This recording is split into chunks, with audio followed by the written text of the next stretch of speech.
Corona की तीसरी लहर में बच्चों पर खतरा है। 20 से 22% बच्चे हो सकते हैं संक्रमित। बड़ी जानकारी आपको दे दें, कर्नाटक में 51 दिन में कुल मिलाकर के 40,000 बच्चे संक्रमित हुए हैं। दूसरी लहर में भी बच्चों पर संक्रमण का खतरा बढ़ा है। कर्नाटक में संक्रमित बच्चों की संख्या 146% तक बढ़ी है, जो कि चिंता की बात है।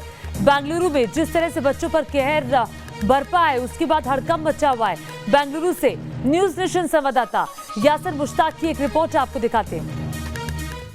कर्नाटक में कोरोना की दूसरी वेव में क्यों ज्यादा बच्चे संक्रमित हुए, इस पर बात करने के लिए इस समय हमारे साथ मौजूद हैं डॉक्टर सईद मुजाहिद हुसैन, जो कि पीडियाट्रिशियन है।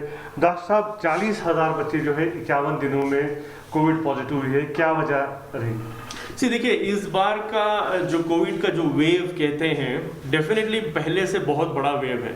अब ये वेव क्या होता है, जैसे हम समंदर की लहरों का वेव देखते हैं, जैसे वेव आया, हम कहते हैं कि बड़ा वेव आ रहा है, बड़ी टाइड आ रही है, थोड़ा दूर आ जाओ, पानी गहरा होता है।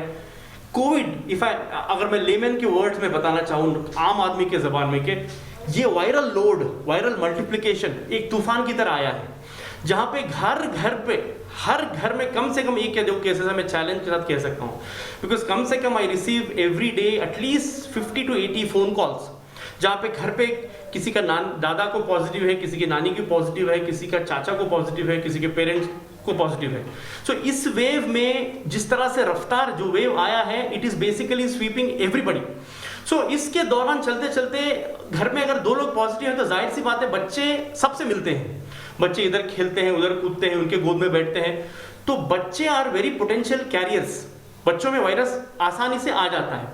एंड अभी आप आंकड़े देखेंगे, percentage is almost same, about 3 to 4% जो इन्फेक्ट होके हॉस्पिटलाइज हो रहे हैं या फिर सीरियस हो रहे हैं, तो परसेंटेज वही है। लेकिन अब मान लीजिए 100 में से 4 हैं, 1000 में से 40 हो गए, 10,000 में से 400 हो गए, 1 लाख में से सो ऐसे आप देखेंगे तो परसेंटेज वही है, लेकिन because of the number of cases of increased, तो आपको इतने ज्यादा केसेस दिख रहे हैं। क्योंकि ये वेव जो है ना, जैसे जो लहरें आती हैं समंदर की बड़ी लहरें, उस तरह से सेकेंड वेव, सेकेंड महामारी में बहुत खतरनाक वायरल मल्टीप्लिकेशन हो रहा है, तो इसमें इतने ज्यादा बच्चे इन्फेक्टेड हैं।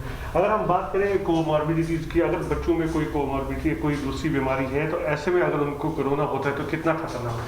देखिए, when it comes to comorbidities जो कहते हैं, कोमॉर्बिडिटी का मतलब क्या है? जो बच्चों को ऑलरेडी कुछ तकलीफें होना, ऑलरेडी कुछ इशू है। अच्छी बात यह है कि ये कोमॉर्बिडिटीज परसेंटेज बच्चों का बहुत कम है, क्योंकि अब मान लीजिए अडल्ट्स हैं, उनको डायबिटीज है, हाइपरटेंशन है, लंग प्रॉब्लम है, हार्ट प्रॉब्लम है, पेसमेकर लगा है, वो सब है।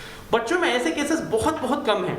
हाँ, बच्चों में अक्सर कोमॉर्बिडिटीज के हिसाब से हम जिस पॉइंट को हम ज्यादा नजर पे रखते हैं, वो है asthmatic, children who are asthmatic and also children who have immuno compromise system, मतलब कुछ उनको सिस्टम में इम्यूनो कॉम्प्रोमाइज की बीमारी थी, जिसकी वजह से वो दवाइयां सालों से ले रहे हैं। ऐसे बच्चे जो काफी आई वुड से 0.1-0.2% में आते हैं, ऐसे बच्चों को कोविड अगर होता है, इवन एस्थमेटिक बच्चों को, क्योंकि ये कोविड जो है लंग को इफेक्ट कर रहा है, डेफिनेटली रिस्क ज्यादा है। ऐसे बच्चों को हम क्लोज मॉनिटर करते हैं, और कुछ बच्चों को हॉस्पिटलाइज भी किया जाता है, और इनके कुछ बच्चों को स्टेरॉइड्स वगैरह दिए जाते हैं, पफ दिए जाते हैं, ऑक्सीजन एज ए बैकअप रखना जरूरी हो जाता है।